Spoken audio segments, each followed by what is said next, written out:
So the question becomes, do you actually increase the tenant's rent? Right. Well, I was having a conversation with someone this morning who said, "Oh, that's a shame to start the new year off with higher rent." And I think that's some people's mentality. But if you look at the big picture, well, as an example, my insurance company raises my insurance premium all the time without even telling me. Right. They just send you the policy in the mail and think you're going to actually read it. Right. Well, and even then it's too late. All right. Hello. Welcome to episode 151 of KT Confidential, the real estate podcast.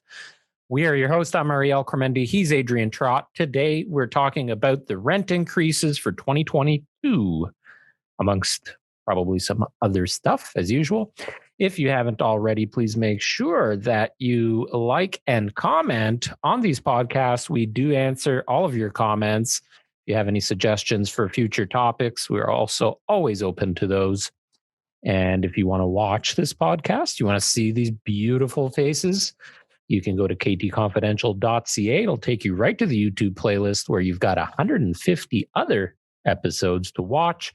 And whether you're a realtor, buyer, seller, investor, renter, tenant, landlord, whatever, we've got all kinds of great content for all of you. Thanks for listening as always. Today, rent increases. Adrian, how are you?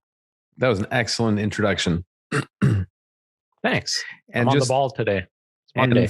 For those who prefer the Coles notes, check out KT Confidential highlights on YouTube. We upload little clips there. If you prefer little clips, short little snippets of valuable information, that's where you get it. And that's Instagram. Funny because and TikTok. You know, we were talking about you can follow us on Instagram at Kormendy Trott and on TikTok at Kormendy Trott and on Facebook at Kormendy Trott. And on YouTube at Kormendy Trott. If you ever have a client that says to you, or a follower that says to you, yeah, I listen to your podcast all the time, and you start talking to them about it, you quickly realize that some of them have actually only listened to the highlights and not the entire podcast. Yeah, it's funny how that works. I was talking to a client last week, and he said, oh, yeah, I listened to the podcast last week or something like that. And it turns out he just was watching either one of the TikToks or Instagram posts that we posted. And hey, however people consume it, as long as we're getting that information out there. That's right. Today's topic comes at a time where, for those of you who are landlords or interested in becoming landlords, those of you who are not landlords may not know this, but there has been a rent freeze basically since COVID started. And it is slated to end December 31st, 2021. So what happens is every year there's a percentage that's released that you can increase the rent by. And that has just been released. I'm going to stop you just for a second because you have this weird halo right around your lips and your mouth. I don't know if you can see that. I don't know what it's from. It's a reflection of some kind from somewhere. Yeah. I'll have to cut my head off if I do that, but that's fine. People will think you have hair. Yeah. You never know any better. I could wear a hat. One of those nice hats behind you. Man, I remember when we started working together and you had this big, thick, lush head of hair. Oh, back in the car business? Yeah. And you used to spend like a half an hour in the bathroom, just, making sure that you looked good midway through the day back in your GQ days. Truth be told, I even had a flat iron. At the office? God, no. You imagine that. You walk into my office, I'm sitting there straightening my hair. Oh. Hey, I wouldn't have been surprised. No, fair enough. Gone are the days that I need one of those. So you're saying the rent increase was just announced? Yes. Rent increase was just announced. So in Ontario, you're allowed to do an increase every 12 months with 90 days notice at a set amount. And that amount has just been released for 2022. It is 1.2%, which has been lower than the most recent years. But we kind of expected it. What was it the last time we could increase? 1.8 or 2. Yeah, I think it was 1.8. Before that, it was 2.2 or something like that. Yeah. So I looked at it back.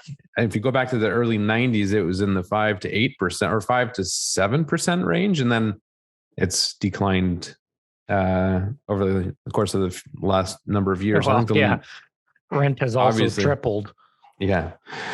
I've seen it as low as, I think, 0.4%.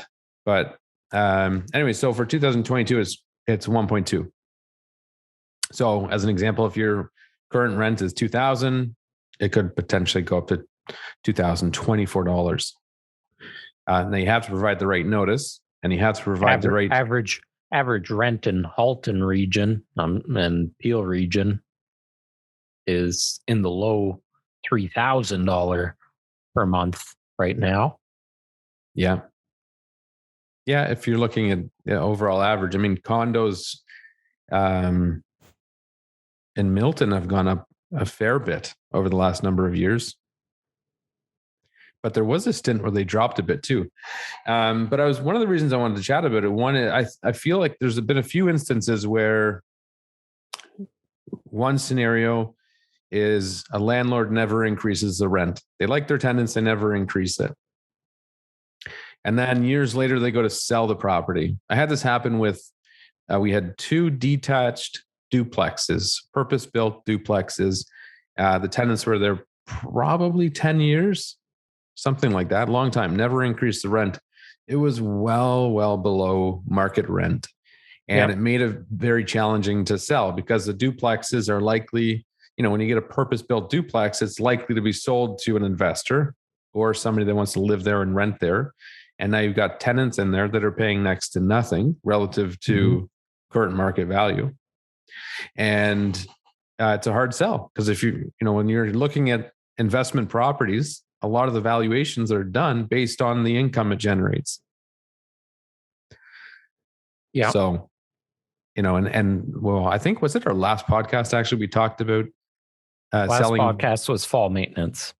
Well, not long ago, we talked about the previous one, episode 149.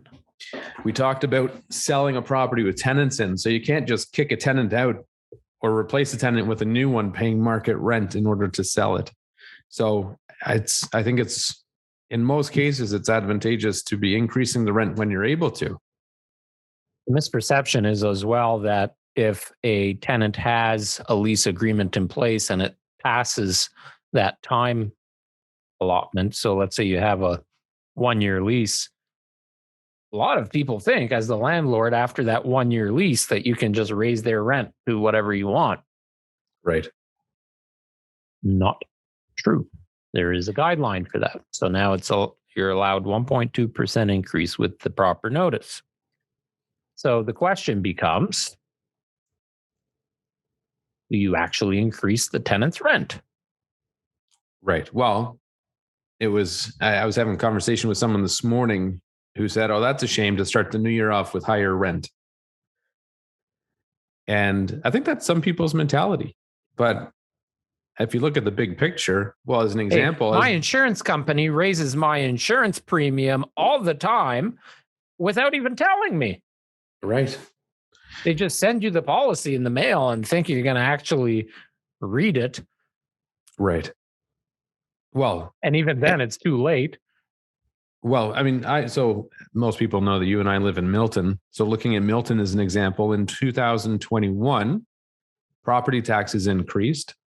So the exact amount was the town's portion of property tax increased by 3.9%. So if you blend that as a whole, it was something like 2.4% or something like that. So everyone's property taxes have gone up, 2.5% roughly last year.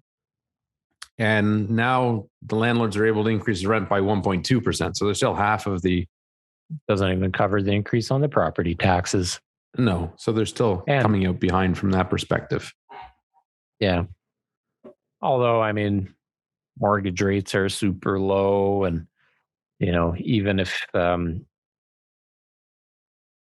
you think about just the appreciation that somebody had in the last 24 months that you couldn't raise the rent, as a landlord, you look at the appreciation that you just got on that property over that period of time, and it's like extra $400 a month or $400 a year is not going to do any damage to the 30,000 it just increased in price or per year.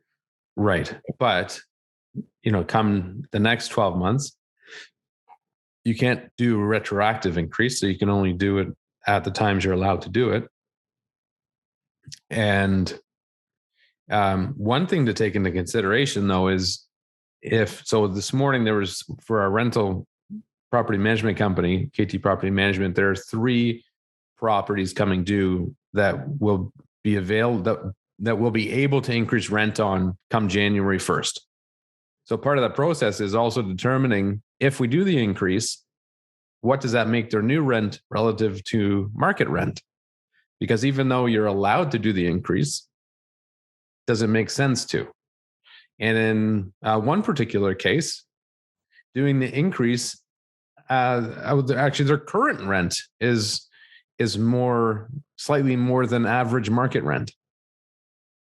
Well, some of the properties we have in our rental portfolio under KT Property Management, they were rented at a time where there weren't a lot of rental properties available in all of Halton region. Right. Like the supply of rentals at one point was so low, people were getting into massive bidding wars for leases. We talked about that in one of the episodes last year. Now there's a bit of an influx at this very moment.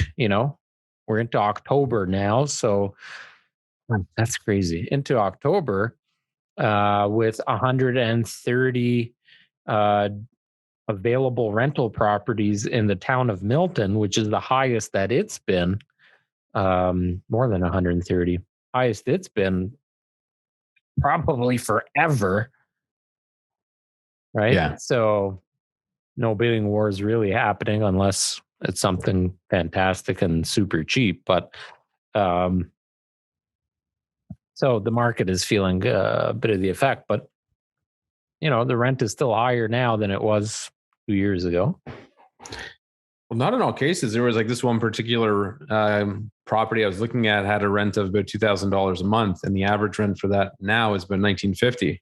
So for that one, do you do the 1.2%, push them up another $24, make them close to $74 higher than if they were to go down the hallway and rent another one?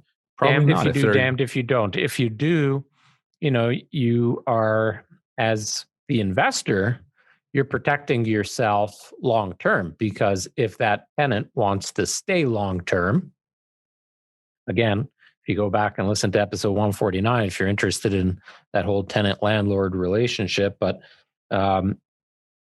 if you keep them in for 3, 4, 5 years, you could be talking about that $100 a month difference, which that starts to make a difference. I've been in the mindset that you also have to take care of a good tenant. Yeah. Right. You got to take care of a good tenant. So if they're treating the property well, that it's their home, they love their home, they're treating it as their home. They pay on time, they don't cause any issues for you. Maybe you take care of them. But there is more ways to do that, even, because if you think about it, you raise a good tenant's rent that 1.2%, whatever, take that average of $36 a month. So, $432 a year. Maybe out of that $432, you buy them a $200 gift card to go out for a nice dinner on you, the landlord, kind of thing, right? Give a bit of that back, but make sure you're tacking it on so you don't have to, kick yourself in the head later for not doing the increase. Yeah, I think that's a great idea. So there's different ways to do that. Well, because then even if the rent does go beyond market rent in the long run. If there's an increase, then you're covering Well, yourself. I won't name any names, but somebody in our organization currently owns a rental property, and the same tenant's been in there for the last, I want to say 3 or 4 years, and the current rent is about more than $600 less than what it would get on the open market today. It's a lot of money.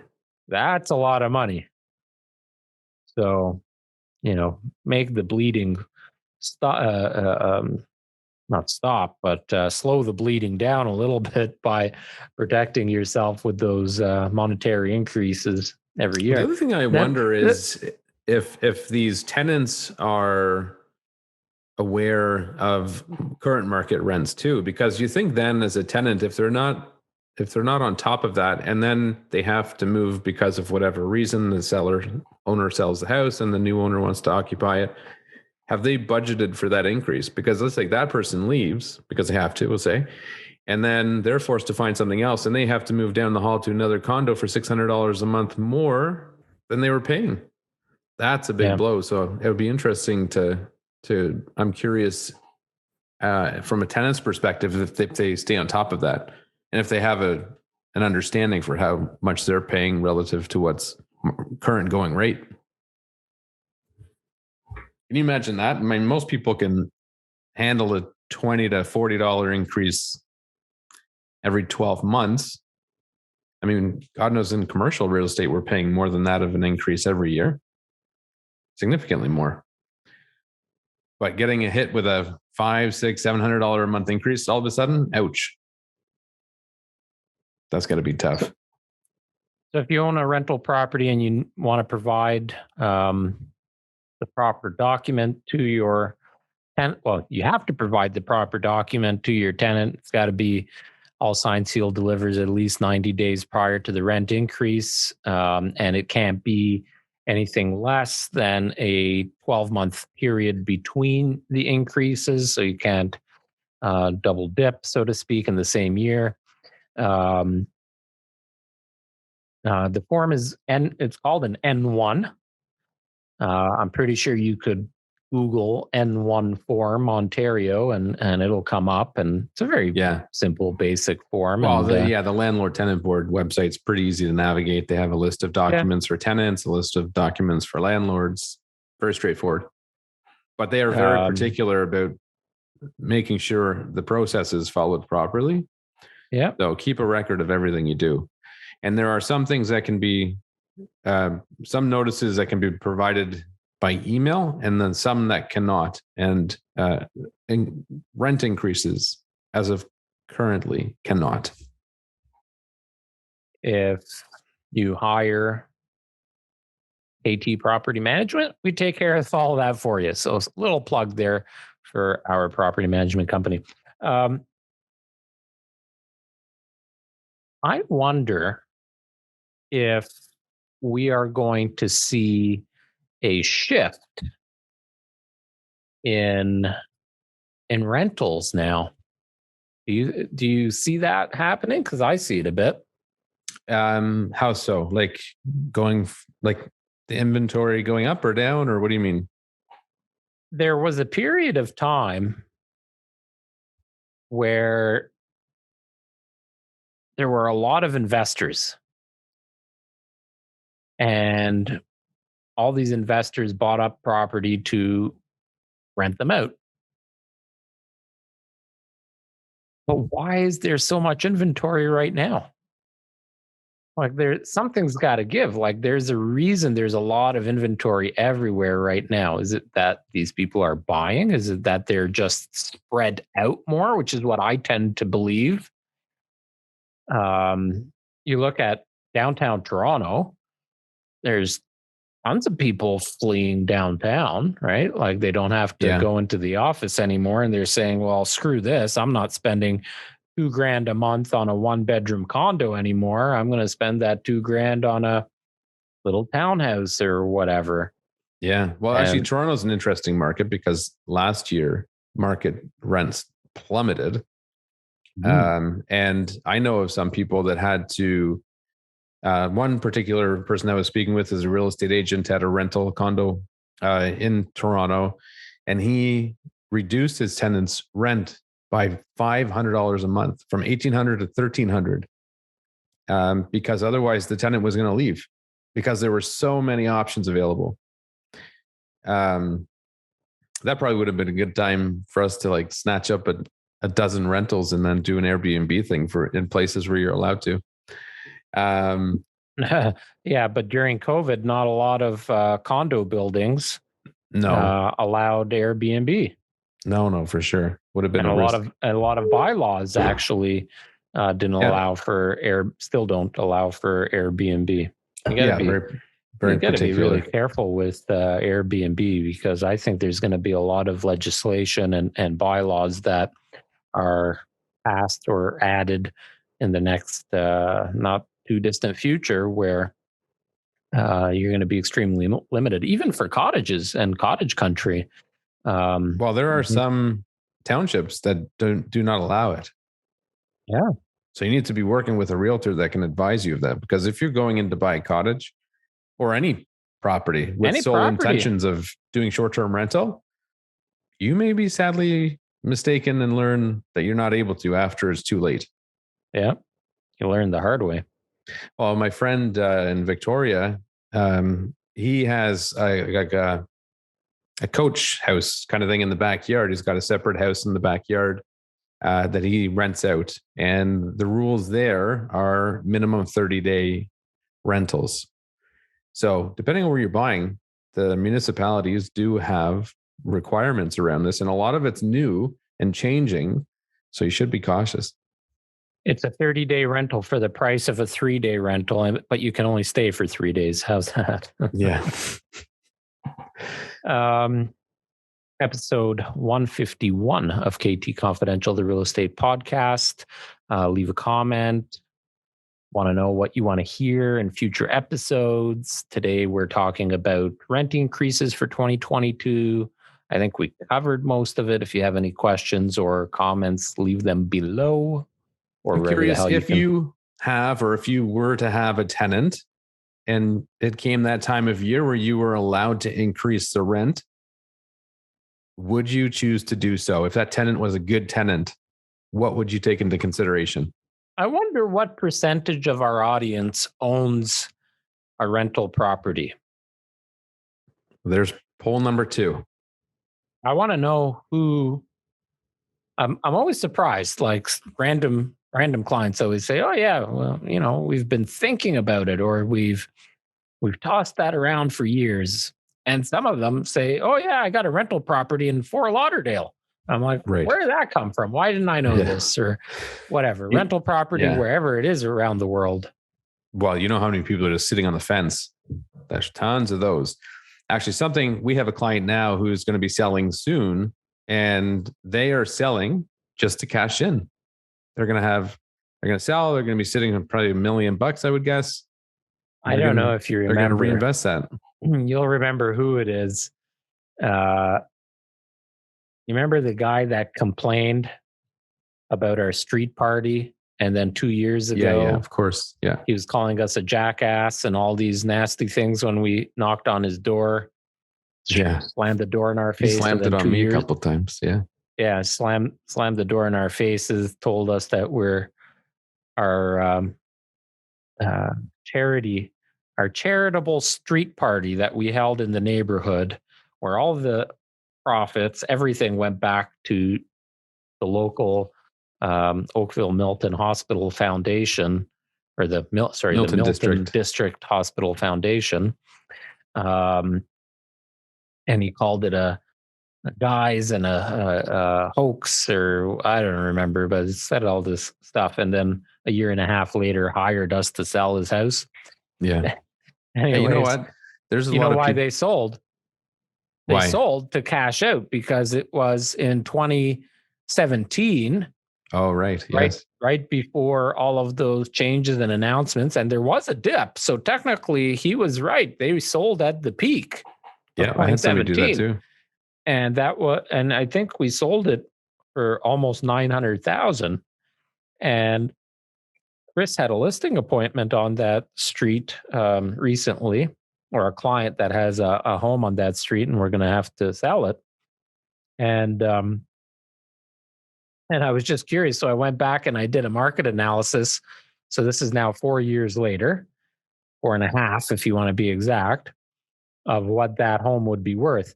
So they bought it for, I can't remember. I want to say like 450, sold it at, let's say, 900. So you doubled your money, made 450 grand. They took that 450 grand and bought like a $350,000 house out in Niagara area, paid it off cash. So they were mortgage free and had a little extra money. That's why they did it. But that house today, right now on the market, would fetch about 1.35. I don't remember. I kind of remember it. Yeah, it was a nice house. Smaller for detached, but it was nice. So hang on to it for another 4.5 years. You actually triple your money versus double. But he was convinced that there's no way this house was going to be worth anywhere close to $1 million or more, like ever. Right. And I said, okay, well, then let's put it on the market. Well, I remember growing up as kids, the dream was, I wish I could have $1 million house. Driving downtown Mississauga Road, I used to do that all the time. Dude, I was doing some purging and some quote unquote decluttering in my basement and in the storage areas over the weekend. And I found my grade 8 yearbook. And one of the questions is, what would you do if you had $1 million? Something like that, right? I'd be living on the streets. And my answer was, well, I won't tell you my whole answer, but it included a house and a boat and all this. And I'm like, really? $1 million doesn't get you even a townhouse right now. Yeah. You're lucky if it does. So the trick with that is, the argument is that the money, you're better to reinvest it. I mean, there probably would have been other ways to do it. Like this person we're working with now, they're going to sell and then reinvest that money probably into real estate and some other things. So as long as you still have your foot in the market, you're still making that appreciation. And if it's a rental, you can start to write things off against that income you're collecting. And whereas primary residence, you can't. All those are just straight expenses after-tax expenses out of your pocket. And I'll even say this, like, there are areas in the United States, and I'm hitting myself on some of them because, I love Las Vegas as an example and have family that lives there. And I know the city inside and out. It's kind of like a second, third home for me. Real estate there has just been absolutely on fire. And the amount of returns you would have made and can still make, I think there's still lots of opportunity there. And then there's areas in Florida. There's tons of opportunities in Florida. Texas. But also, here, a lot of Texas. One of the areas I wanted to invest in was Detroit. And Natalie thought I was crazy. Everybody thought I was crazy. Detroit, be careful. It's a bad hood and whatever. And it'll take forever. When they closed, what's the manufacturer there GM in Detroit? Plant, I think. Was it GM? Yeah, pretty sure GM. Or Chrysler. I think it was GM plant in Detroit. And, they closed down and Detroit got hit really, really hard when the market crashed in the U.S. But I'm looking at it going, it's still a major city. Detroit is still a major city. Yeah. And there are, the suburbs around Detroit, which are, still nice suburbs. And Detroit's got now a lot of pockets, a lot of streets into the downtown and, the surrounding areas that are just absolutely on fire. Like they're going through this whole rejuvenation. So, I don't know much about Detroit, but from the sounds of the little I do know, I would maybe relate it somewhat to a Hamilton. Kind of, well, and you look at Hamilton. So what my point here is that sometimes you you sell in areas that are high, to take that and reinvest in upcoming areas. And I've been Right. saying that for years. Like Woodstock to me is still a good opportunity. I said it 2 years ago, more than 2 years ago now.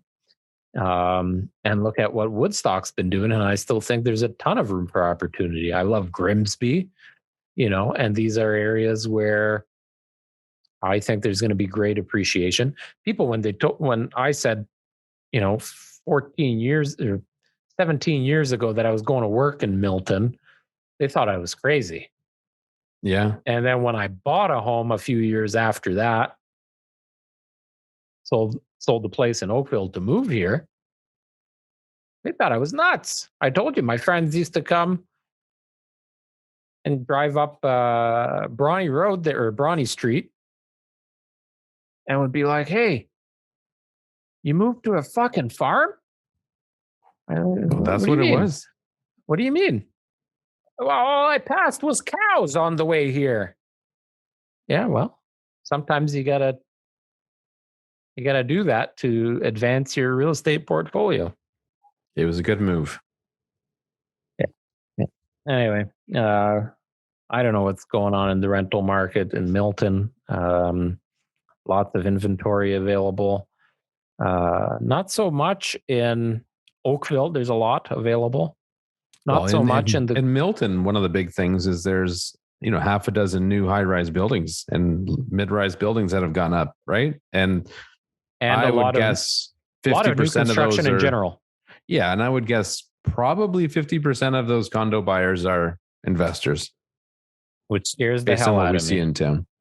Yeah, absolutely. A lot of people buying on speculation, and there's people buying before there's any approvals or permits or anything on a lot of these. They're just proposed. Yeah. Okay, well, let me just give you 50 grand right now and another 50 in 6 months. And a couple of years from now, you can tell me if you got that approved. Right. Well, Right? yeah, you're often waiting 3, 4, 5 years for condos. It's a long time. Oh, yeah. And they're Yeah. not paying you interest on that if it doesn't come together. Anyway, just before we wrap it up, I just want to say to those of you that are listening, one of the questions I get a lot right now is, how is the market? So aside from the rental market, which we covered off today, if you are buying a home or selling a home. So if you're selling, inventory is extremely low. When is the best time to sell? We always get that question. Best time to sell is when the inventory is low.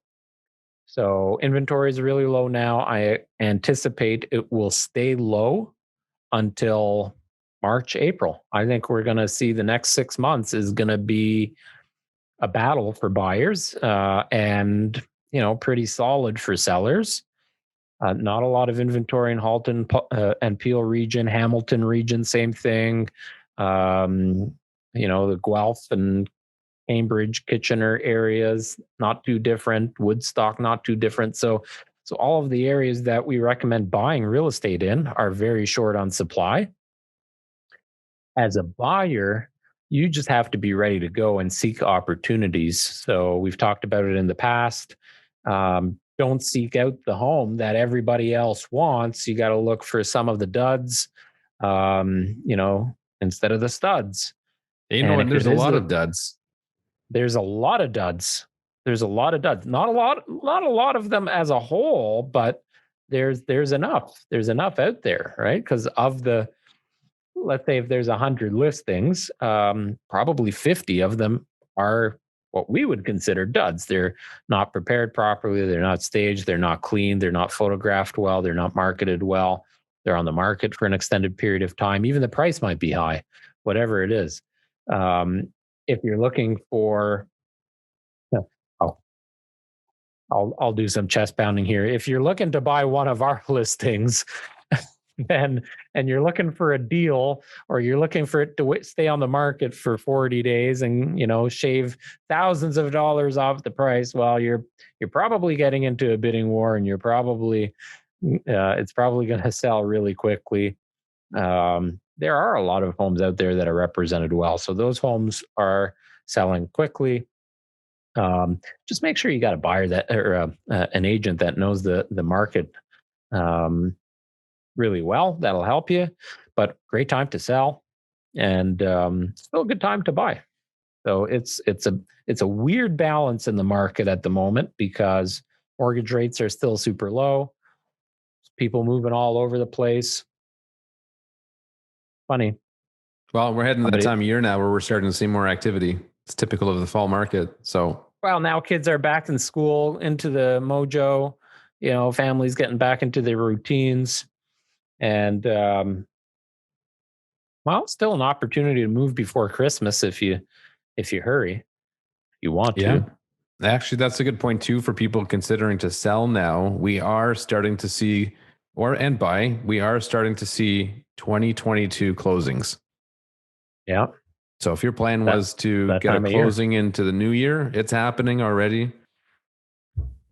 And if you want to sell in the new year, you better get in touch with your realtor now to start that planning. I had a call on the weekend.